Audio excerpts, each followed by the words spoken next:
Every employee has a vision of what this new role is going to be like. And pro tip here, friends, it's not that they're hoping to accomplish a paycheck. Yes, the paycheck is important. I don't mean to diminish it, but that's not enough. They want to have personal growth. They want to have professional growth. They want to have new skill sets they learn. They want to have new responsibilities. They want to be a manager instead of a frontline person. They want to, have their first job ever and get used to it. They want to transition to a different career and build a new profession.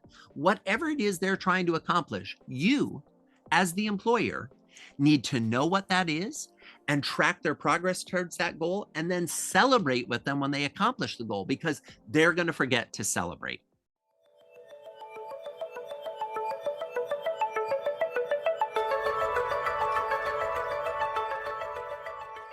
Hey, law firm owners, welcome to the Your Practice Mastered podcast. We're your hosts. I'm MPS. And I'm Richard James. MPS, do we have a special guest for them today? We've had this guest on before, and that was with his book, Never Lose a Customer Again. And this time we're bringing a whole new, fresh look at this, aren't we, Michael? We sure are. Never lose an employee again. And Rich, before we jump into it, just want to let everyone know that's listening, we appreciate you taking the time to be here. If you haven't already, make sure you hit that subscribe and follow button, depending on where you're listening or watching. And go ahead and show Joey some love down in the comments. You're in for an excellent episode. Mr. Joey Coleman, welcome to the show. Thanks for being here today. We're excited to dive into your book. The presentation you gave for the law firm owners at our Partners Club event was extremely well received. You don't get to see the survey notes, but just so you know, you got extraordinarily high marks. You bring a ton of energy and a lot of classic information to a new spin on what might think is an old look on this whole idea of managing and micromanaging, the concept of onboarding and bringing an employee fully into your world. And I know we have pages of notes. We're bringing on a new employee right now, and we're asking ourselves through the lens of the 8 steps you gave us, where should our focus be? How should we do this? So thank you from us to you for being there and inspiring us with great ideas. Thanks for being here today. Oh, Richard, it is my pleasure. Thanks to you. Thanks to MPS. Thanks to Blaine. Thanks to everybody who's listening in live, who's listening in a podcast scenario. I'm super excited to dive in and talk about a topic that I think at the end of the day is something that all of us, even if we're really good at it, struggle with, which is how do we recruit, onboard, train, hire, engage all of these people that are going to make our firms, make our businesses successful or not. It's a perennial question that has only been accelerated and augmented in difficulty in recent years, but super excited to dive into our conversation. Yeah, and look, you could almost make this feel a little sterile from a presentation perspective, but the messiness of the humanness of doing this is real. Would you agree with that? I mean, the implementation of this is not just straightforward, click a button and it's done. You got to get your hands dirty. You got to get in there and find out what works for you and your company. Is that a fair assessment? So that's a more than fair assessment, Richard. I mean, the reality is we're talking about people, and we're talking about the portion of a person's life that is the greatest hours of their waking day, what they do for work. I mean, respectfully, most of us spend more time at work than we spend with our spouses, with our children, with our parents, with our roommates. And so this time period is more relevant and important to the human beings on our team than any other time of their day. It's certainly where they're logging the most hours. And what I have found through organizations on all 7 continents is that the people who are the leaders of the organization, this is but a piece of the puzzle on their agenda of things that they're thinking about, worrying about, wondering about, working on. And so we're at this interesting conundrum where for our people, for our teams, for our employees, this is it. And for leaders, this is a piece of it. And that difference often causes challenges. Well said. MPS, what struggle or what question do you have as you're bringing on your new team member? Maybe that relates to what you're doing right now. I don't know where you want to pivot from here. Yeah, no, I would say less a question and more kind of giving a nod to your presentation at the event. One of the things I'm planning to have our team do, his first day's Tuesday this coming week. And so I plan to have everyone from the team pop on Zoom to his orientation and surprise him, welcome him into the team and get everyone excited to have him there and let him feel the love from his new work family, I'll call it. So just a nod to you there. Awesome. Well, this is a popular question, but our entire team is remote. They're from Mexico to Massachusetts to Colorado and kind of everywhere in between, because we've got some team members that are digital nomads, right? And so here we have this diverse group of people that are wicked intelligent, highly motivated, want to be on our team, but they're not in the same building. And so how do we make them feel all of the 8 stages that you talk about? And so I don't know if you want to just address that overarching concept before it cues up Michael's next question. Yeah, why don't we do 2 things, if I may, Richard? Number 1, let me address that specific question. And then maybe for folks that aren't remembering, we've mentioned it a couple times now, these kind of 8 phases of the employee journey. Let me give a really fast overview of that, just to contextualize for those that are hearing it for the first time, or for those that are hearing it again, to reacquaint you or refresh your recollection, as we might say in the legal profession, to what those 8 phases are and why each one is important. Cool. Let's talk first about remote employees. The topic of having employees that work for us who aren't under the same roof is a new topic, right? It's a new topic because pre-Zoom, pre-Skype, pre-Teams, we didn't even have the technological capability to do this, let alone the internal or emotional desire to do it, let alone the marketplace screaming that whether we want to do it or not, this is what the talent wants. This is what the people want. So I kind of don't care if you came to this kicking and screaming, if you came to it as a front of the spear technologist, if you came to it as an early adopter who thought, I know I'm going to scale my business without a commercial real estate investment. I kind of am agnostic as to how you got here, but let's just talk about the fact that we're all here and we're all here together. And if you're at that point where right now you don't have any remote employees, by the way, the clock is ticking until you face the scenario where, in order to grow your practice in the way you want to grow it, you're going to have to bring on remote team members. So this isn't a, hey, Joey, it's an either or, yes, I'm going to do it, or no, I'm going to do it. It's a question of when. You're either in the when now or the when is coming soon. So here's my 35,000 foot takeaway for remote versus in person. And then we can dive deep later into like specific tactics. But the general thing you want to keep in mind with remote workers and remote team members and people who aren't, who are connecting via a screen instead of in the same room, is that as we move to more digital remote interactions, the importance of analog, personal and emotional connection becomes greater. Yeah. So it's kind of like, as we move more towards the screen, you better have more things that I can touch, more things that are real and tangible. So we can dive into, maybe let's tee it up for later. You bring me back to it, MPS, but the idea of how can you send something to everyone on the team physically? And I've got a great example for a company called Budai Media. Budai Media has employees in 17 time zones around the world. Okay. How do they create it? Well, they think analog instead of digital. But before we get into that, briefly, let me give you a quick overview of the 8 phases. So 8 phases of the employee journey. From the first time that a prospective employee even comes to be aware of the fact that you're an employer and might have an open position, all the way to the 8th phase where they're a raving fan for your organization and a zealous advocate.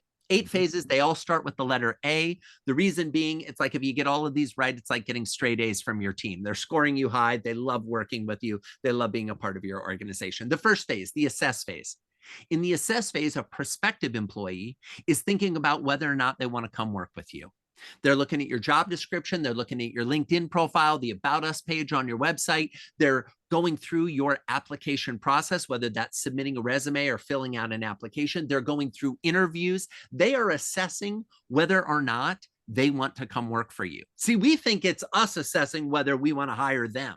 Yes, it is, but it's equally them assessing whether or not they want to work with us. We then come to phase 2, the accept phase. In the accept phase, we extend an offer to our desired candidate, and if we are lucky, they accept our offer.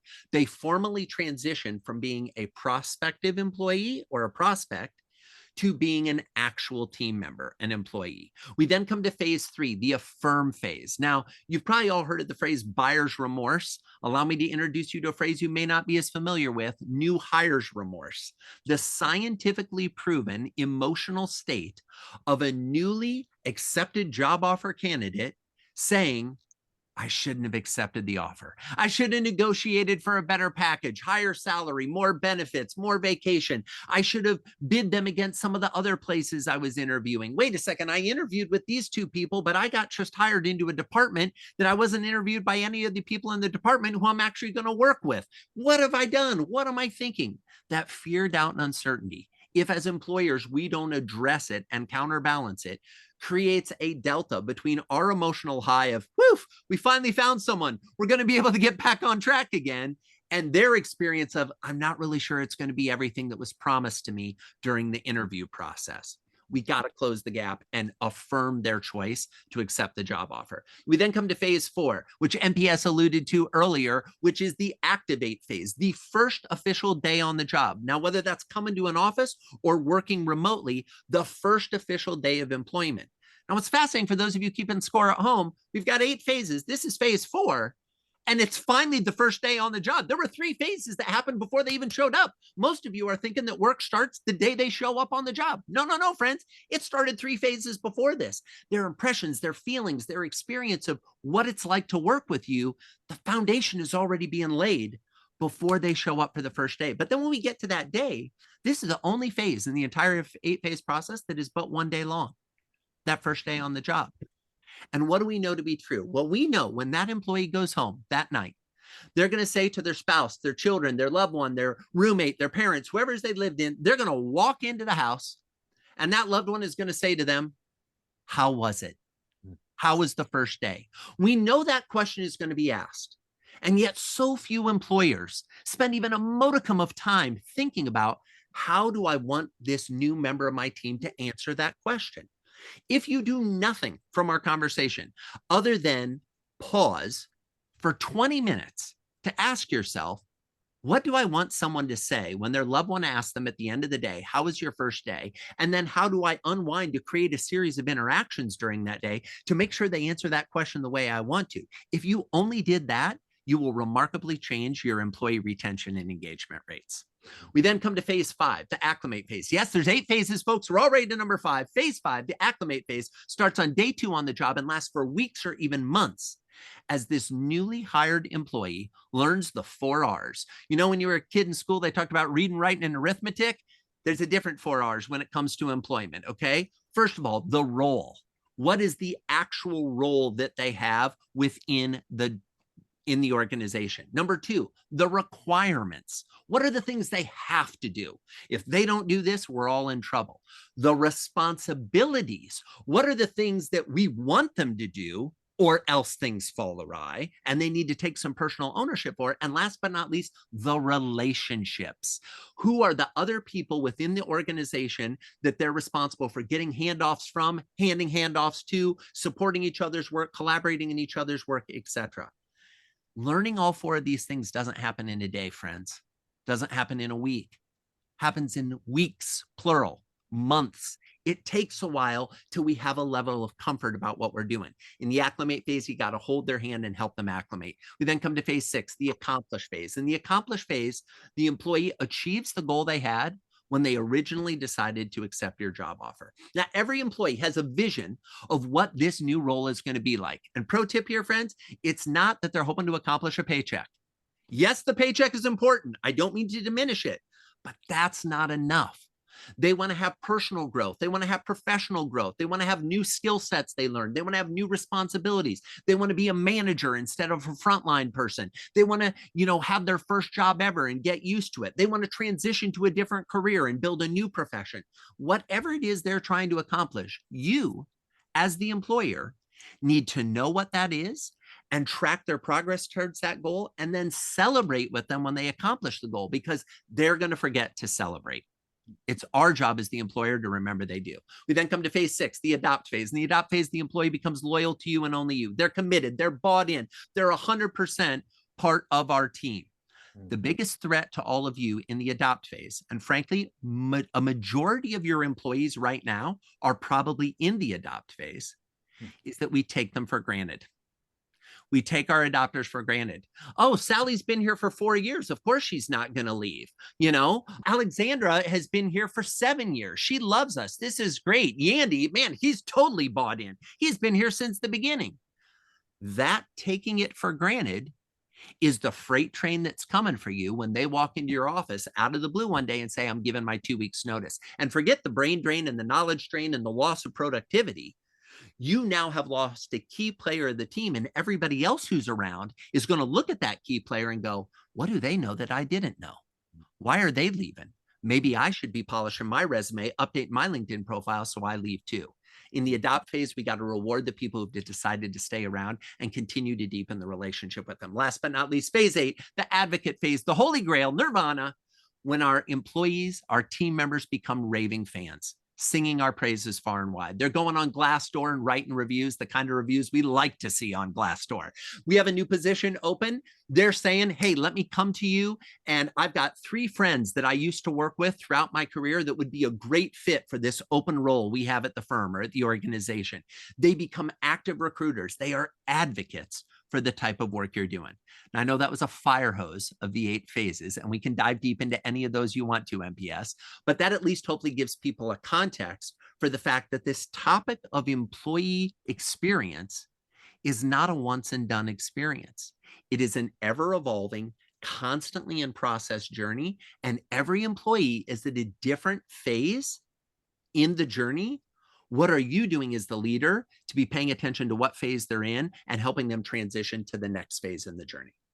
Well, Joey, I got to tell you, this is Richard James. I just want to say that, like, I heard your presentation, I read the book, then I heard the presentation at the event, and then I got all fired up in both occasions, and I came back and I was ready to rock and roll. And on the heel of that, I start listening to McAllister's book about dreams and everything else. And I'm putting this whole thing together. I'm going, oh my gosh, I've got all this information. I want to do it and I want to launch. And I have become so busy that, that again, just I'm a living example of, yes, I want to do it, but the priority of getting it done wasn't where my team would like it to be, right? It's a big deal for them. It was one of many big deals for me. And so I feel guilty from having that. I'm just admitting I don't need an answer to it. It's not a question. It's just me. Hi, my name is Richard James, and I have this problem too, right? So if any of you are feeling like, oh my gosh, how am I going to do all this? Just know that this is normal. Having your attention on it is really, really important. So let me actually come back to one of the questions we have from the audience. Alex, I don't know if you're still with me, but you had a question here. You said, if we have a short training program, where would you recommend that we start with revising the training experience? What did you mean by that? Do you want to give some context? Yeah, so we know that we need to improve, as Joe Jepson noted, the teaching process for new hires. Mm-hmm. And we've identified that as kind of our current weakness and the thing we'd like to work on. Where do we start? Great question, Alex. Let me ask a clarifying question. Are you currently in the process of trying to fill roles or bring people onto the team? Or is that something you're trying to prepare for the future, meaning you don't have any open positions right now? We are actively hiring new people, a lot of new people. Okay, fabulous. Now, the reason, just for those of you playing along, the reason I asked that question of most organizations are in one of 2 places. They're kind of full up and they're good to go. With those organizations, I recommend you focus on the adopt phase first because you've already got the team members on there.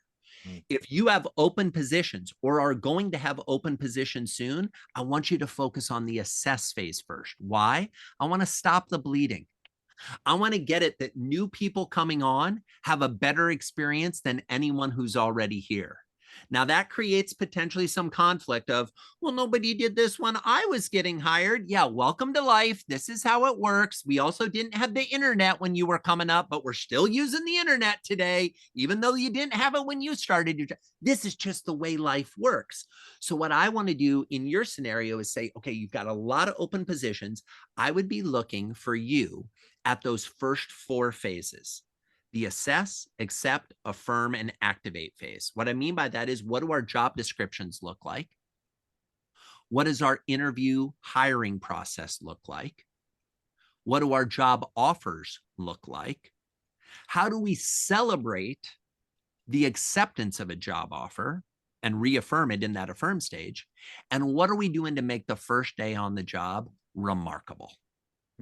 So now what we've done is we've taken this big amorphous thing, we've broken it down into much more manageable tactical things. This is what you were speaking to, Richard, earlier. The shift that I think we need to make as leaders is when it comes to employee experience or team member experience, it is not a task. It is a way of being. It is a philosophy. It is a framework. It is not something that's ever done. It's something that we're constantly paying attention to and evolving. Now, as an aside, some of you are like, Joey, I don't like people that much. I don't really want to deal with this. Fine. It doesn't have to be you, but someone on your team in a senior role needs to wake up every morning, and while they're looking in the mirror, brushing their teeth, getting ready for work, they're looking in that mirror thinking, how can I make this the best place to work today? Now, I'm not saying you have to be thinking that every day, but somebody, that should be their job responsibility. So Alex, I'd start at the beginning. I'd look at your job descriptions and your open position listings. And the question I would ask is, if I read this, do I know it's for your organization? Or do I think it's for any organization? And by the way, I'm not talking about blind listings where you say the name or unblind listings. What I'm talking about is, does your personality come through? Does the character of your culture come through in the listing? Or is it something like, we're looking for a junior associate with 3 years of experience with a law school grade of this, hopefully they were on law review, blah, blah, blah, robot, robot, robot, as opposed to, there are a lot of law firms in the world that you could go work for. Here's why you want to work at ours. Not only do we do amazing work in the courtroom, not only do we have clients that love us, but we all actually like hanging out together. We have an annual summer cruise. Now, some of this may be true. Some of it may not be true. Adjust it to fit your culture and your brand. But what are the things that make working with you and your team the kind of things that are going to keep me there long term? I promise you, it's not the billable hours. So Joey, thank you for that. To bridge this gap a little further for Alex and me, as I hear your answer, it makes a lot of sense to bring this through the beginning part of the stages. Alex, you asked the question specific, in addition to what Joey's answer was about where to start, but about in the training experience. Joey, I'd assume that's in the acclimate phase, right? This portion of where they're learning to do their job before they accomplish it. And I assume, Alex, the training that you're alluding to is helping them both acclimate and accomplish their goals. Is that correct, Alex? Yeah, that's correct. Okay, Awesome. so when you ask about where you should start, do you mean, should you start by revising it? Do you start, in which stage should you start in? Or are you asking like, how should you start like rolling out the new training? What are you thinking? How do you kind of assess the deficiencies of what exists and just make the process better? Yeah, love that additional clarification, Alex. Let me ask this question. Do you talk about the training in the job description? Oh, I don't think we do. That's why I said start with assess. Yeah, I get it. That makes sense. So I want you to talk about what it's going to, we're going to hold your hand. We're going to take you through a 2-week training program. We're going to teach you everything you know about how to process this type of case, our systems, our process. Let them know that we're not going to push you into the deep end of the pool and expect you to swim on day 2 on the job, which by the way, is how most employers, especially in the legal profession, work. Oh, you should have learned this in law school. Folks, I went to law school. You don't learn a lot in law school about how to actually do the law. You learn about the theory of the law and the philosophy, but you don't learn how to treat clients, how to handle situations, how to talk to judges. These are not things that happen in most law school settings. So what I would do is I would be talking about your training in your job description and in your job posting. Now, what's that going to do? What's going to force you to get clear on what are the highlights of your training? And you might look at it and say, well, Joe, and Joe, I appreciated your pointing this out. Is it a training program or is it a teaching program? Because there are very few humans on the planet that wake up in the morning and go, oh, hope to be trained today. That's not how anybody gets excited, especially people that are drawn to working in a legal environment, right? Most of those folks are like, I want to learn. I want to be taught. I want to acquire skills and knowledge and capability. So instead of having a training program, I would say you have a teaching experience. What is the teaching experience? Well, the teaching experience is not only teaching you how we operate, but teaching you how this area of the law works, teaching you how to be a professional. What does it actually mean to be a professional? Whether that's an attorney, a paralegal, or a support team member. What are we doing to teach you so that what you learn here will serve you for the rest of your career? This is one of the things that if I had a suggestion for what to emulate for every leader, it would be to start to think of yourselves as a Division I college coach. Some of you are like, Joey, I'm not even into sports. I get it. Stick with me for 2 minutes while I explain this analogy. Division I college coaches are looking at high school juniors and seniors, trying to imagine if this person has the talent to perform on the field. Same thing you're doing in an interview process. Is this person going to be a good fit for the team? Are they going to be able to perform? They've got a limited pool. You've got a limited pool. They're competing against a lot of other folks who are offering more money, more opportunity, more spotlight, just like you. What are we going to do to convince that person to come? And then when they do show up, college coaches don't expect that player to be there for 10 years. They expect them to be there at the most 6 years. And if there's injuries, and if they're really good, 3 years before they leave and they go pro. So when we stop thinking about how do I have this new hire join my firm for the next decade and start thinking about what am I going to do to make these 3 years the best 3 years of their career? That shifts our thinking. It makes it more about them and less about us. And when that comes through in our job descriptions, and that comes through in our teaching versus our training, and that comes through in our messaging to our team members, now I'm at a place where I'm like, gosh, I've worked at 10 other places in my career. This is the first place that seems to care about me as a human. Every other place seemed to care about me as a cog in the wheel to get stuff done. These people care about my career. They care about my future. So I might look at it like that. That's awesome. Alex, thanks for the question. Joey, thanks for the answer. Fascinating. Fascinating that we're talking about how can I appreciate my employees, and we're using the word spoil and bribe. The first step we have to do is think, how do I feel about the level of care I'm providing to my team? Do I feel that I'm providing a lot? I don't know how many of you are married. I've been married for 14 years, and I've learned very few things about marriage or about how to be a good husband. But one thing I have learned is it doesn't matter how strong my intention is if I'm not communicating in the way that my spouse receives it. Your team's the same way. We often have a tendency to think about, well, what would motivate me? What would I find exciting? And maybe for some of you, oh, it would really motivate me if I got a $1,000 check. And then we give a $1,000 check to a team member and it doesn't seem to change their behavior. Well, we just learned that they're not motivated by the same thing you're motivated by. Let me give you some small examples. Okay. Small firm, easy to adopt, tactical examples. One of the businesses I worked with had a group of young employees who happened to love reading. These employees loved reading. I don't know about you. If I can find an employee who loves reading, that's an employee worth moving through the interview process, because it means I've got somebody who actually likes to consume knowledge as opposed to likes and TikToks and reels. Okay. So I'm excited about that. They like their knowledge. What they did is they said, we're going to do a $25 Amazon gift card every month.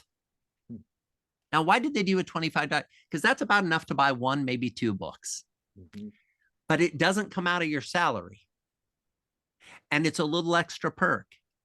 It's a little extra something. And because it comes as an Amazon gift card, it increases the likelihood that it gets spent on Amazon on a book, as opposed to $25 that goes into the paycheck that's probably going to be spent on credit card debt, groceries, rent, gas, fill in some other tactical thing they need to spend money on.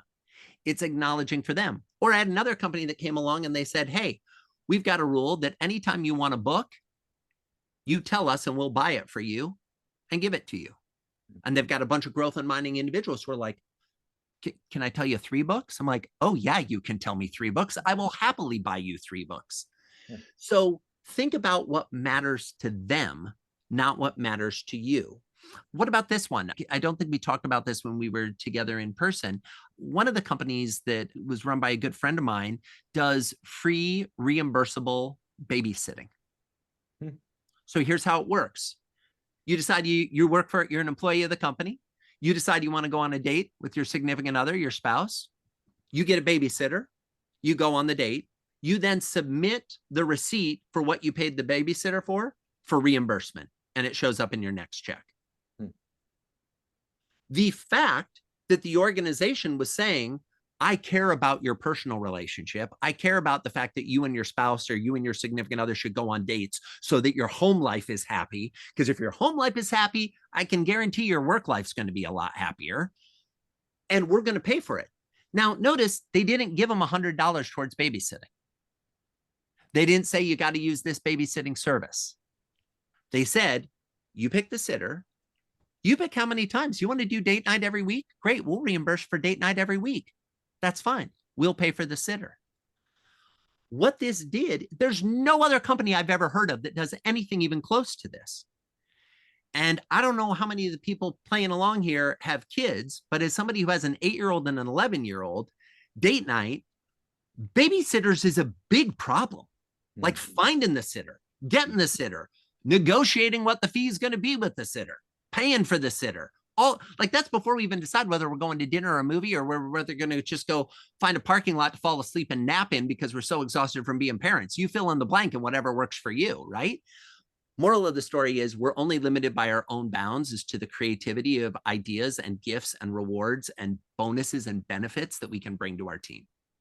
You know, Joey, I was going to point out that we have a room full of attorneys that are listening to this conversation, and they tend to go to outliers. And I was wondering how many of them were cynics and thought about all the bad ways that could go wrong, right? And what I want to admit freely is I was the first one to come up with the 10 different things that could go wrong. Because like, I don't know, maybe I've been working with attorneys for so long, I immediately thought to the cynical side of things, but you're right. Just the mere, 95% of your team is not going to abuse this factor. And the fact that you even paid attention to something that seemingly small when it comes to a cost, but so large to a young family with kids that you would even have that on the table as something that's paid attention to. They might never use it, but just because it's there, right? That's the thing. Exactly. Richard, I so appreciate you pointing that out. The fact that it's available is 95% of the awesomeness of this idea. Correct. Not actually taking advantage of it. It's the fact that I know it's there. And here's the thing. I'm a recovering attorney as well. I understand the threat matrix of let me decide all the ways this could go wrong. Here's the thing. If your biggest fear is that your people are going to take advantage of you, we need to stop talking about tactics and have a really serious, honest conversation about who's actually on your team. If your fear is, what about the outliers who abuse? Why are they even on your team if you already know they're outliers and abusers? Absolutely. Don't have them on your team. Or is it that you don't actually trust yourself in these type of scenarios, not to potentially take advantage of it? Or you've got some past experience from your career where you were generous to someone and they took advantage of it. And now you've decided that all humans take advantage. Like part of this could be resolved by laying on a therapist couch as well. But the moral of the story here is don't let your fear for what could go wrong limit your chance to do something remarkable. And I use the word remarkable intentionally, that it is an outlier worthy of talking about. No one's going to say, my employer pays for 70% of my copay instead of 60% of my copay. They're not going to talk about that at the picnic. What they are going to talk about at the picnic is, oh, you have difficulty date night? My employer pays for babysitting. Wait, what? Yeah, my employer pays for babysitting, unlimited date nights. As often as I can get them on the calendar, we get to go and it's fully paid for. Wait, where do you work? Are you hiring? That's how those conversations go. And now your benefit becomes your recruiting tool.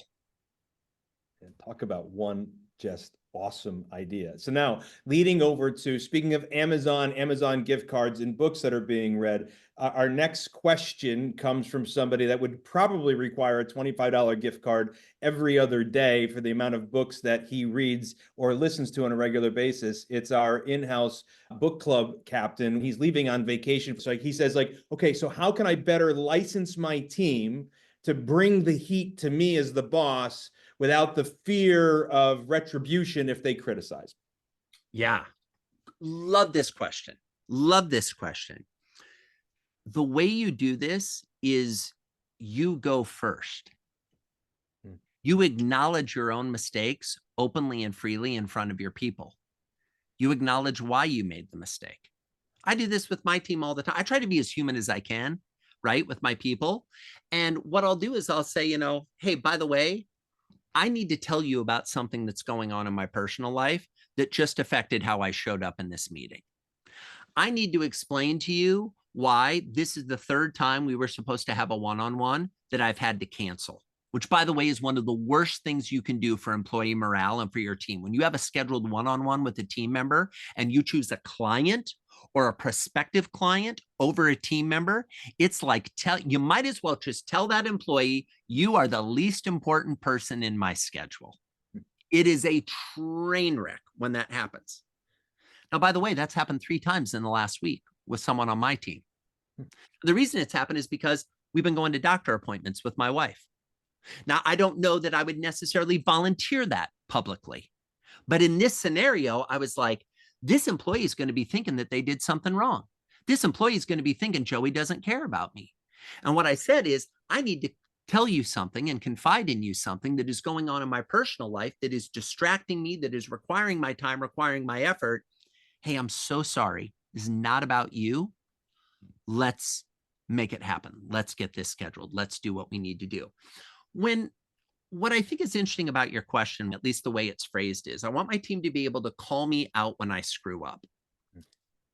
I'm very curious about that question. Why? Is it that you want to call them, you want them to call you out to give you more permission to call them out? Is it because you're not aware of when you are screwing up and you want them to bring it to your attention? Is it because you want to spark more questioning and more ideas and more challenging of ways of doing it? I'd be very curious if you were on the call. What I'd want to be exploring with you is, what specifically are you trying to set up? Most people aren't taught how to criticize. Most people aren't taught how to give feedback. If you want more feedback opportunities in your organization, educate yourself as to how to give effective feedback, and then teach, not train, your team on how to give effective feedback, and become the type of organization that has effective feedback. Some great books on this. Radical Candor, right? Talks about a whole framework and a methodology for how to do this. Nonviolent communication, tough labeling, but really effective practice, right? Some people hear the name and they're like, oh, who said violence, Joey? It's just the name of the process. I didn't name it.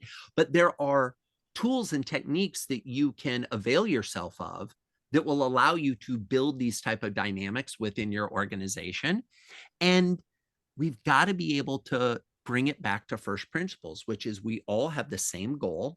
We're moving towards this same goal. We're all going to slip and make mistakes, and we need to be able to effectively and efficiently call out when that's happening and make it better, whether that's me making the mistake, you making the mistake, et cetera, and create the space for it. So anyway, Joey, you asked about Will, and I don't know what Will's answer is, but I will tell you what my answer is. So, and I think a lot of attorneys and business owners feel similarly. So attorneys by nature have proven themselves to be relatively intelligent human beings. As a consultant to attorneys, I've found that I have a relative amount of intelligence. Okay, so let's go there arrogantly, whatever. But point is, I feel like sometimes my team thinks I have all of the answers. And what I'm looking for is for them to dispute my answers that are, if they're possibly wrong. And I know I'm not always right. I know I'm not. I know that I'm intelligent to know I'm not all that smart about some things. I know an awful lot of things about very little. And there are times when I really want my team to give me honest feedback. And sometimes I feel like they won't, because they feel like I must already have the right answer because I'm the boss, or I've got a certain amount of intelligence, or whatever. I don't know. But I've struggled with that my whole career, getting my team to give me their opinion or tell me why my opinion might not be accurate. Now, my team now has actually gotten much better at this. I've worked at it through the years. But I would tell you that seems to be a problem I see a lot of attorneys struggle with. Yeah, I totally agree. And it's a problem that a lot of leaders struggle with, regardless of whether they're attorneys or not. Here's the things that I would get curious about. I'd get curious about when I do get feedback or criticism, how do I respond? What I always love is the conversations where somebody's like, I'm totally open to any blind spots I have. Let me know if you see me making any mistakes. And then you're like, have you ever considered this? It's like, yeah, I considered that. And I moved on. It's like, oh, I'm so glad you're open. You know, lots of times what we're saying versus how we're reacting are two very, very different things. Number two, when somebody does give you the feedback, how is that acknowledged? Wow. Thanks, Richard. That I got to admit, I'm a little embarrassed to say I never really thought of it that way. I really appreciate you bringing that up. You know, forgive me for a minute. I'm going to make a note. This is something that I want to spend some time thinking about. And are you cool if I come back to you tomorrow with my thoughts? Because I actually want to take the time to process what you just said instead of react to it in the moment. And you see what I did there? I just slowed it down. I let the person know, hey, I valued what you said. It's going to make me think. I'm going to dedicate time and I'm going to come back to close the loop. You do that 3 or 4 times with someone and you don't have to go through all those steps of describing it because now they know, oh, this is your MO. This is how you operate. This is going to be okay. So Right? please don't ask my employee, my wife, who's been a partner of mine for 29 years. Please don't ask her the answer to that question of how I handle those two situations because we will be embarrassed on this call. So there you yeah, go. But I think we're all guilty of that. We're all guilty of that, especially leaders who, let's be honest, skew a little more towards type A, a little more type of happy to grab the microphone, a little more towards I got this, don't you worry. You're lawyers, but you're entrepreneurs, right? Yeah. Most lawyers aren't entrepreneurs. They're just not. And that's not criticism, that's a fact. You all, this group, skews more entrepreneurial. The challenge most entrepreneurs have is we have been rewarded throughout our careers for having the answer, figuring out as we go, or pushing ahead when everybody else said it couldn't be done. So we have been rewarded repeatedly for this behavior. And then we say, now I want the team to give me criticism and feedback. Hold on a second. How much of this is about them being willing to do it? And how much of this is about our being willing to hear it? When we've tuned out all the other feedback that said, there's no way you can start a firm with non-lawyers. There's no way you can build a remote practice. There's no way you can do, $1 million per employee. All the naysayers that we all push through, our employees are not entrepreneurs. They don't have a context. If they were, they wouldn't work for us. They'd go start their own ventures. So they are not hardwired the same way as we are, with thicker skin, with the ability to push through, with the ability to take criticism. And one of the main reasons why many employees don't want to offer criticism of you as a leader is because they don't want criticism of them as an employee. And that's another opportunity for us as leaders to say, how can I give you feedback in the way that it is best heard? This is one of my favorite questions to ask in an interview. By the way, bringing it back to that assess phase, let's say you come to work for me and let's say something goes wrong, which by the way, it's going to. Why? Because you're human, I'm human, the work we're doing is human. There are going to be times when things go wrong. When something goes wrong, what is your preferred model for me addressing that with you? And then zippy the lippy. Don't talk. Just listen to what they say. And if they're like, well, like, what do you do with everyone else? Respectfully, I appreciate that answer. And I'm happy to share some thoughts about ways we do it with other people if that's useful to you. After you share with me what initially came up with you in how you would like to receive feedback that may not be positive. And by the way, if it makes it easier, let's separate this. How would you like positive feedback? And how would you like either negative or there's a mistake or some type of growth feedback? Because it might be two separate things. Some people might like to say, hey, I like to be praised in public and criticized in private. Some people like to be criticized in public and praised in private. Doesn't mean they're wrong, doesn't mean they're bad. It means that we can't think that there is a model that we can apply to every single member on the team. Every member of your team is a different human being, different wants, different needs, different hopes, different desires, different ways to receive feedback, different ways to give feedback. And I get that this can become exhausting because some of you are like, Joey, when do I get to practice law? When do we actually get to deal with clients? This is a full-time job. Yes, it is a full-time job, but there are a handful of things you can do to target in that make the job easier. Joe, you've already dropped a tremendous amount of value. This is, wow, this is something. I on the topic you just ended with, I want to relay actually one of the questions Blaine wrote, which was for the people that think this is a full-time job. I already have so many hours a day going into so many other things. Where's a good place to start? Where can a law firm owner start with your framework? Yeah, the best way to start is to open your calendar for the week and allocate 1 hour for your people. Go to your calendar and find 1 hour next week and just label the appointment with yourself people. And the entire focus of that hour is, what am I doing to build personal and emotional connection with my team? That could be a phone call. That could be taking someone to lunch. That could be shooting them a little video. That could be looking at our hiring process and saying, oh my gosh, we need to do a better job in our job descriptions. It could be looking at the fact and saying, you know, Jessica's 3-year anniversary of being here is coming up next month, which, by the way, pay attention to anniversaries of your employees. You might not even be paying attention to it. Start paying attention to it. What are we going to do to celebrate that? She's been here 3 years. This is worthy of a celebration. Or are we going to forget? I had a client not too long ago. I so appreciated the honesty. He called me up one day. He's like, Joey, I got a crisis situation. Can you take a call? I said, yeah. We jump on the call. He said, I'm walking through the hall. He's in the medical professional. It's a medical professional, owns a practice. One of his doctors walks by and said, hey, doc, guess what today is? And he's like, Tuesday? And he said, in the moment, Joey, I watched her face drop and she quickly recovered. And she said, today is my 7-year anniversary of being here. And he's like, what do I do now? And I said, well, you pretend that you just forgot your 7-year wedding anniversary. You bring the thunder. You bring the thunder. You acknowledge that you screwed up. You acknowledge that you forgot. You do something epic and wonderful and amazing for this person. And then you put a calendar reminder on repeat in your calendar so that this mistake never happens again.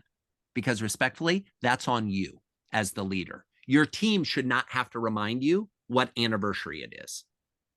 Just like your spouse shouldn't have to remind you that your anniversary is coming up, or your significant other, or your children shouldn't have to remind you that it's their birthday.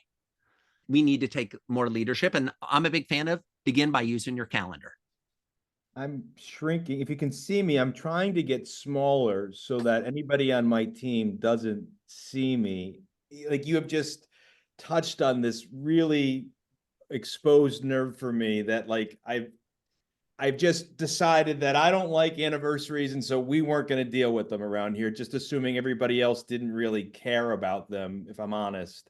Yeah, equally at fault there. Equally at fault. Yeah, and so I mean, maybe up until this moment, I was like, really? They can't, you know what I mean? I just assumed that they didn't. And I never have, we have people on our team for 10, 11 plus years here. And I couldn't tell you the day they were hired. And I don't mean that disrespectfully. No. Yeah. Richard, and number one, I so appreciate the honesty and the vulnerability and admitting that. And brother, you are not alone. This is the challenge that most entrepreneurs have. Let me pull this up to the 35,000 foot level. Most entrepreneurs are horrible at celebrating. Yeah. Horrible. We don't celebrate our own birthdays, our own anniversaries. We close the big deal and we're like, great, what's the next deal? We write the book and we're like, what's the next book? We are not normal. I include myself in this categorization. But the people we employ are not entrepreneurs. They are normal humans that care about things like birthdays and anniversaries and tenure and longevity and acknowledgement and celebration. So you may not have to do this in your own life, but you got to do it in your people's lives. And if you're not hardwired this way, okay, but I guarantee there is someone on your team. There is someone in your organization that's hardwired this way. There's someone in your organization that says, oh my gosh, I got a cake because it's today's Ted's wedding anniversary. And you're like, Ted's spouse doesn't even work here. They're like, I know, but it's the wedding anniversary. And you're like, how the hell did you know it's Ted's wedding anniversary? But they showed up with a cake for everyone to celebrate. What you do is you go to that person and you say, you are so good at this. I am so deficient in this. Can I give you $100 a month budget for celebration of special moments and anniversaries. And it's your job to figure out what everybody in the firm's special moments and anniversaries are. That employee will be like, oh my, a whole $100? Really? You're like, yes, a whole $100, and you spend it however you want to make that person's day, that milestone, that moment special. You all have somebody working in your firm who's hardwired this way already. You just got to find it. When we had a physical office, I was so bad that, like, birthdays. So somebody was in charge of that. We have a member on the team who actually kind of dug it. And so we did what you said. And then it just got to be like, okay, do you like cake or do you like pie? And what's your favorite flavor? And they went all out. And I don't know, somewhere along the line, I'm like, yeah, nobody seems to be enjoying this. I tell you what, let's do like one day a month and we'll celebrate everybody's birthday that happens that month. And then it got worse. Hang on, it got worse. And then it was like, oh, well, Sally's birthday, there was no birthdays this month. Okay, well, let's do one birthday a quarter and we'll celebrate everybody's birthday for the quarter. It just kept getting worse and worse and worse. And because my natural inclination is exactly, and you know what the funny thing is? One of our core values was celebrate. Now, what's interesting is, and this just tells you how I'm wired and why I got to work to overcome my wiring. Like, I will celebrate. Like, if we have a back in the day when we had an office and we had a really bad day, I believed we need to celebrate the bad days as much as we need to celebrate the good days, because that's business, right? So we would literally go out to the movies and have a pizza party for a bad day. Like, we'd have a bad day the day before. We'd come in the office. I'm like, all right, everybody, we're going to the movies. We're having pizza. And like, what? I'm like, yep, we're celebrating yesterday. But to celebrate somebody's birthday, like, I couldn't even imagine it, right? Because it just didn't seem to make difference for me or the business. And I'm so detached with what's important to the human individual. And you're right. It's because I'm wired that it wasn't important to me. And so I just assumed it wasn't right for everybody else. So you've hit the nail on the head. And I suppose, this has got to trigger something in me that says, okay, what single activity can I take that's going to let my team know that I care enough about them to pay attention to what's important to them, not just what's important to me in the company. And so, I don't know what everybody else took out of this call, but it was, for me personally, satisfying that this just, like, it hit me between the eyes with a sledgehammer here, Joey. So thank you for that. Yeah, one quick story, because I know we're coming up into the final half hour of our time together. Years ago, I was on a podcast and somebody was talking. I happened to mention in the podcast that I used to love G.I. Joe characters. I don't know if any of you liked G.I. Joe when you were a kid growing up. I love G.I. Joe characters. And on the thing I loved about the G.I. Joe characters, maybe this just shows how weird I am, is on the back of the package, it had a little dossier where it said the name of the character and their code name and where they were from and their training and that kind of thing. And I used to cut these out of the box and put them in a little 3x5 card so I could build missions, like who was going to go, and I'd think about it. And as I was going through and I was looking through this, it dawned on me one day, about 40 or 50 G.I. Joe guys in, I was a G.I. Joe addict, that none of these characters had been born in Iowa, which is where I was growing up. And I was like, wait, these characters are from all over the United States. I see almost every other state, but there's never been a G.I. Joe from Iowa. What is going on? So what did I do as a precocious 9-year-old? I wrote a letter to Hasbro. And I wrote a letter to Hasbro and I said, I was just wondering why, of all these characters, and I listed out all the characters like a little kid would, pages of character names.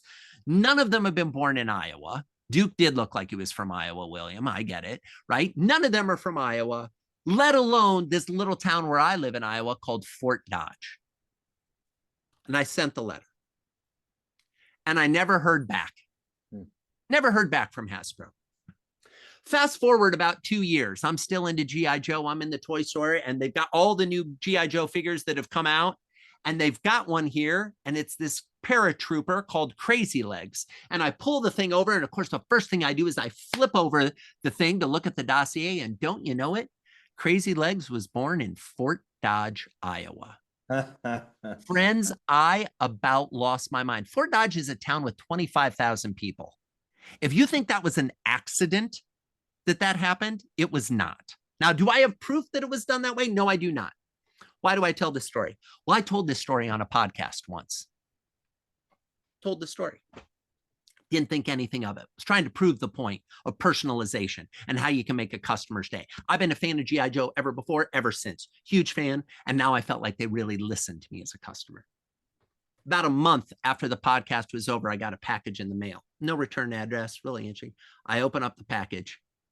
It is a vintage Crazy Legs figure in the original box with the Fort Dodge, Iowa dossier on the back.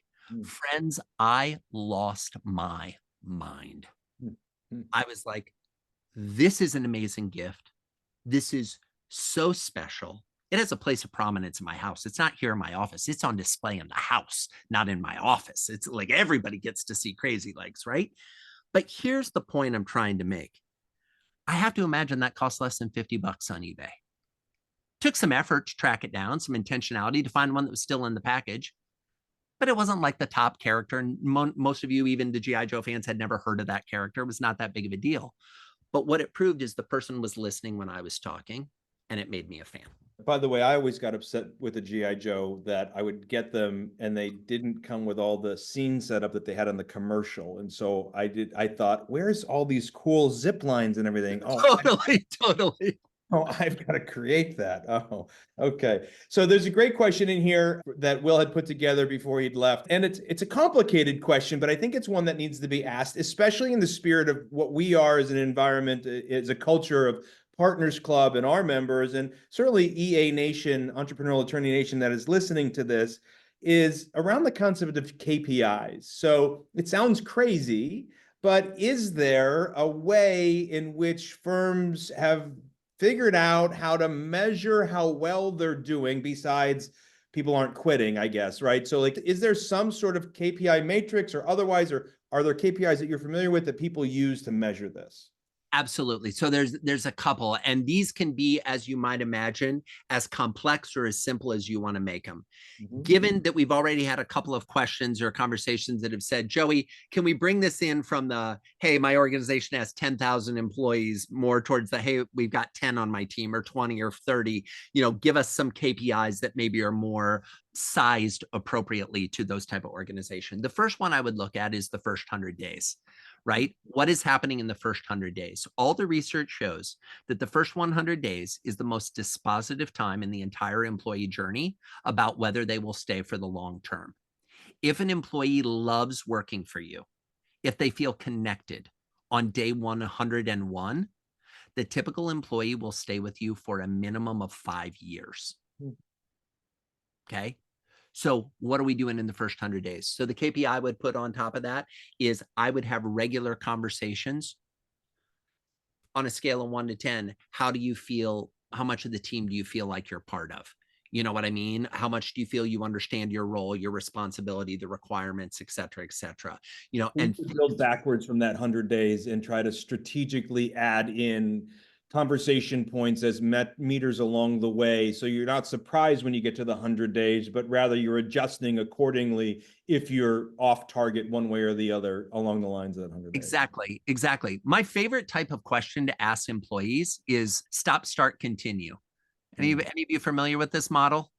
Okay. I'd love to explain. Here's how the stop, start, continue model works. You sit down with a team member. You can do this at the end of week 1, their first week on the job, and say, hey, you've been here a whole week. Hopefully it's been a great week. We've loved having you here. Hopefully you're feeling like you're starting to a little bit get up to speed based on what you've observed thus far. And by the way, I'm going to ask this question now. I'm going to ask it on your 1-month anniversary, your 2-month anniversary, and your 3-month anniversary. So this is the first time I'm asking, but no, I'm going to ask again. So next time you'll be even more prepared for it. What are 2 or 3 things that we are doing right now as a firm that we should stop doing? What are 2 or 3 things right now as a firm that we aren't doing that we should start doing? And what are 2 or 3 things we are doing as a firm that we should continue doing? Stop, start, continue. And the reason I ask for 2 or 3 is the first one's probably going to be a throwaway. The first one's going to be something that you're not going to get a ton of value from. The first one might be like, oh, I like that you pay us. Okay, great. I'm glad. We're going to keep doing that. Don't worry.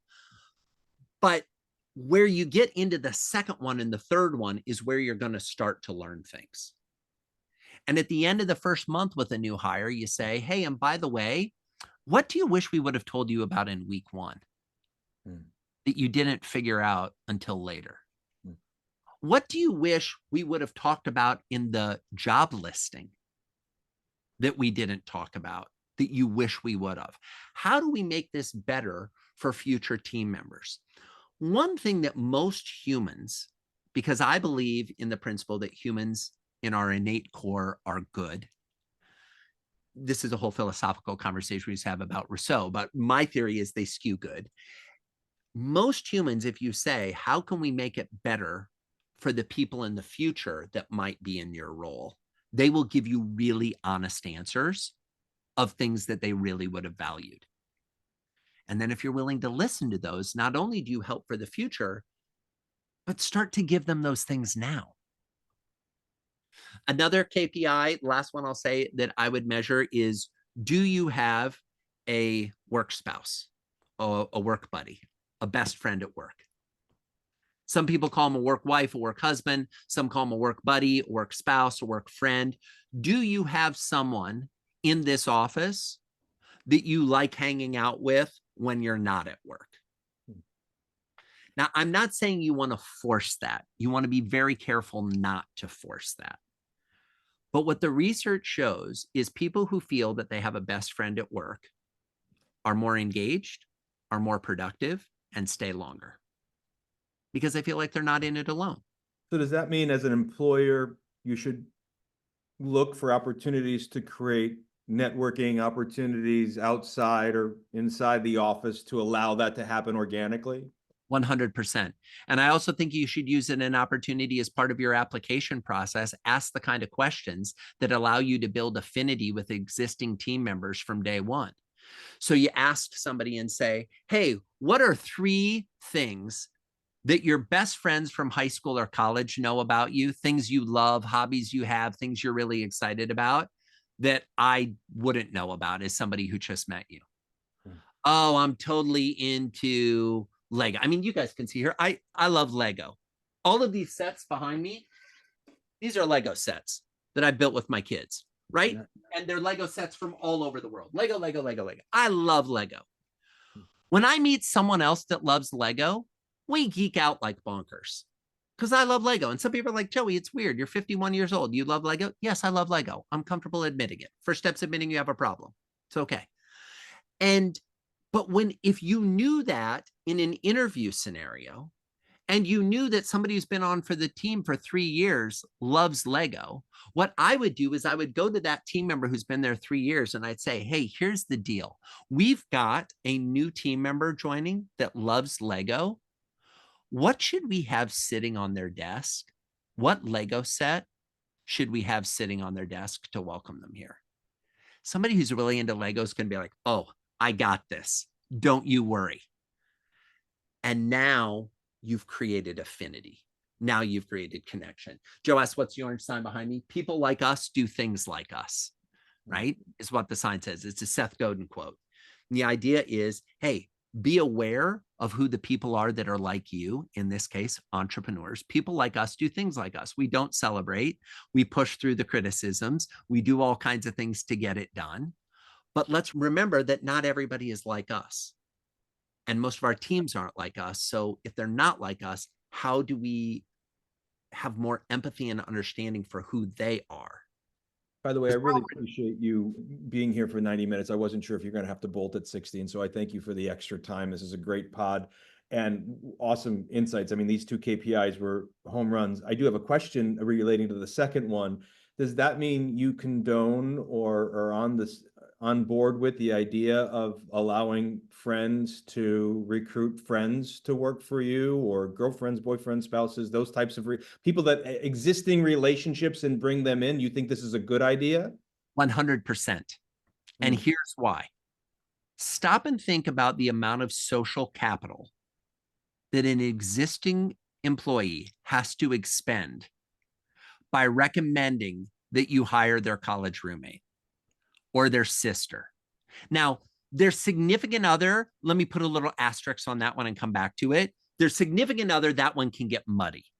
right? Or their children, immediate family, people that live in the same household, but friends, colleagues, former coworkers, all of that, 100%.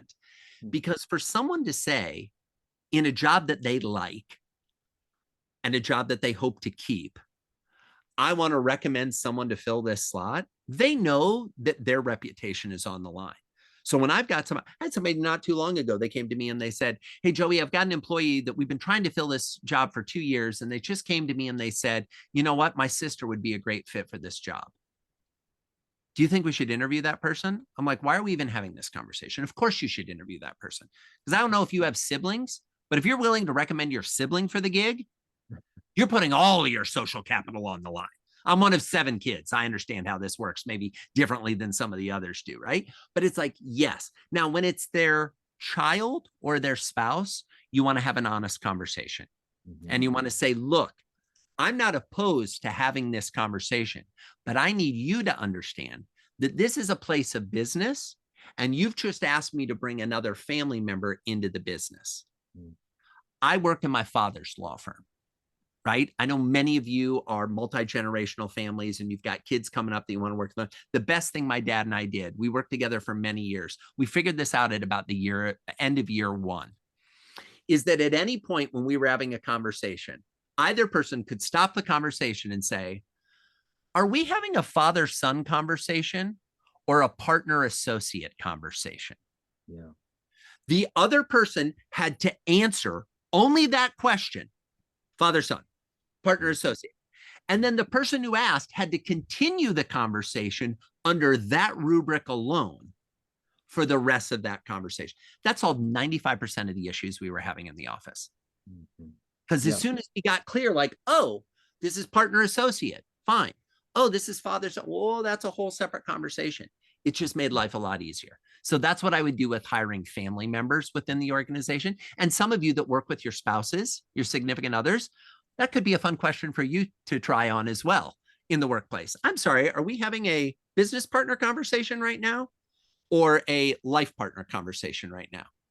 Yeah, there's a great book about that called Boundaries, psychological stuff, but I found it to be very helpful. What kind of special touches can we do for remote workers in the Philippines and Ecuador? And like, I see the value in Amazon gift card and such, but what other general ideas you have with remote workers that you can do? One of the cool things about working remotely is we get a window into that person's home. This is why I don't like the faux backgrounds. All due respect to any of you that have like the faux backgrounds on, because I can't see what your house is actually like. I can't see what your room is like. This is designed this way so you can see the Legos, so you can see the signs, so you can see the books, so people can ask me. And by the way, I switch the things out from time to time. So if I'm regularly having conversation with people, there are new things in. This is designed to create personal and emotional connection within the screen. As soon as I can see through, I'll say to people, oh, what's that artwork? You know, NPS, if I'm reading that correctly, you've got a cross behind you, right? On the shelf, which would lead me to believe that your faith is really important to you. And even if we had never met, I could look at that and clock that and say, oh, that's probably something that's important to him. And then I could lead into the conversation a little bit to see how important it is, make sure that I'm understanding correctly, as opposed to, oh, they were doing that call from a hotel that day and it's not their background, right? And then you kind of lead into it. So number 1, look at what's going on in the screen around. Number 2, ask the questions early. Ask them as part of the application process, because they'll happily answer all the questions because they want the job. What's your favorite movie? What's your favorite book? What's your favorite band? What's your favorite impulse buy? If you go to the grocery store and you have $20 and you have to have an impulse buy to treat yourself to something special, what would you buy? Get all those answers on the front end. And now you've got your gifting strategy for the next year built out because they already told you what they like and what they want. So before you even know them, you're good to go. Let's talk a little bit about the Philippines. I have not had the pleasure of visiting Ecuador. I have had the pleasure of visiting some call center type scenario environments and remote worker environments in the Philippines. What I know is when members of the leadership team have come to visit and thrown a party for the people in the Philippines, it has been the equivalent of giving out bars of gold, but it didn't cost bars of gold. People went bonkers. The fact that the boss would fly across the ocean to come to my little town and throw a party in the call center and honor us and celebrate us in our traditions and in our model and work to do that, hugely valuable. And for any of you that are growing big teams remotely, do everything in your power to get in front of those people physically once a year. It will change your relationship with your people, because FaceTime is brilliant. We'll close on this because I started by hinting at the Budai Media story of how do we use analog gifts to connect people remotely. Budai Media, as I shared, over 30 employees in 17 time zones around the world. Here's what happens when you're a brand new employee for Budai Media. The day before your first day on the job, you get a box in the mail, comes via FedEx. It's clearly marked all around it, do not open until we tell you. And the return address is from your employer. So you've got this box and you go through the first day and you're like, hey, I've got the box. And they're like, yeah, just hold the box. We'll tell you. On the second day, they're like, oh, I've got the box. No, just, yep, that's okay. We'll tell you when to open it. You don't have to open it yet, et cetera, et cetera. On the last day of their first week on the job, so day 5, first week on the job, they come to a call with their boss, but the entire company is on the Zoom call when they log in. So they have no idea this is, and everybody's there. And they're like, open the box. And they go and they get the box and they open the box. They're going through and they pull out a coffee mug. And on the coffee mug are headshot photographs of every member on the team around the world, including this new employee.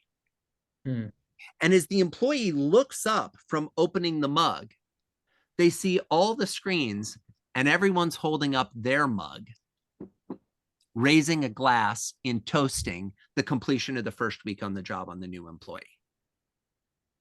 When you bring analog rituals to digital teams, you create a different level of personal and emotional connection. Oh, and by the way, every time they hire a new employee, everybody gets a new mug with the new picture. And what some of the employees have started to do is have the mugs on the wall behind them, showing the evolution of the team over time. Now, they've only been doing this about 2 years, right? So it's a newer idea that they've adopted, but it's like, how can you create physical talismans that show connection and community? I love it.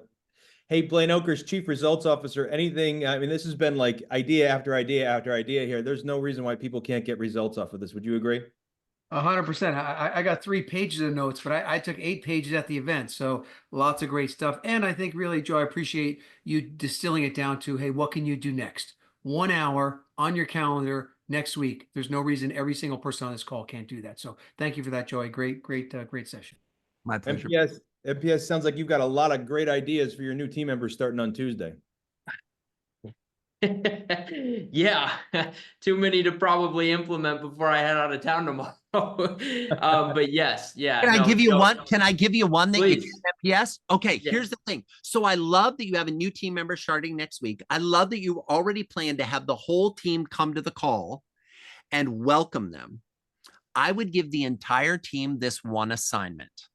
Okay. Before the call, take a sheet of paper and with a marker or a crayon, write, what's the new team member's name, if I may ask? His name is Jack. Jack. Write, welcome, Jack. Welcome to the team. And do it in your own handwriting with your own color marker. And let everybody into the Zoom before Jack. Yep. Have everybody hold their thing up to the camera and block the camera. Yep, exactly. Just like Blaine's doing. Hold it up with the little sign that says what it is. And then bring them in. And have everybody keep holding and then say, everyone, let's welcome Jack. And they lower the signs and they're like, yay, and big cheer. I love that. I love that. I just wrote that down. And it'll be a huge impact because what it says to Jack is not only did they all show up, but they all took time to make a sign. They must actually care about the fact that I'm here. Yeah. Even if the sign took them, I mean, Blaine's Post-it note sign took him 5 seconds while I was describing what the model was, right? It's not, again, I'll close on this. It's not about the investment of dollars. It's about the investment of intentionality. What are you doing to create the kind of remarkable experiences for your team that will keep them coming back for more? Friends, you've been an amazing audience. I am such a big fan of this community and getting the chance to present live and getting a chance to come and do the book club. Needless to say, if there's any way I can support any of you individually or collectively in the future, never hesitate to reach out. And I wish you all the best as you keep creating those remarkable experiences for your people. Yeah, Joey. Oh, and some notes, Joe. You're the best. You guys are the best. I love it. I love it. That's awesome. That's Joey, great. this was phenomenal. Thank you for investing the time to be here with everyone. And I mean, geez, you had the presentation at the event and then you had this. This was its own workshop in of itself. This was absolutely amazing. Oh, thanks, MPS. And thanks everybody for bringing the great questions. It makes it really easy to share fun ideas when you all come and bring the thunder with great questions and ideas and things you're curious about. Keep it up. You're all rock stars. Joey, from us to you, if there's everything we can do for you, my friend, we are yours. Just have to holler. Appreciate you. Go enjoy your family with the time you have left in your house before you have to travel again. Thanks so much for being here. MPS, that's the pod.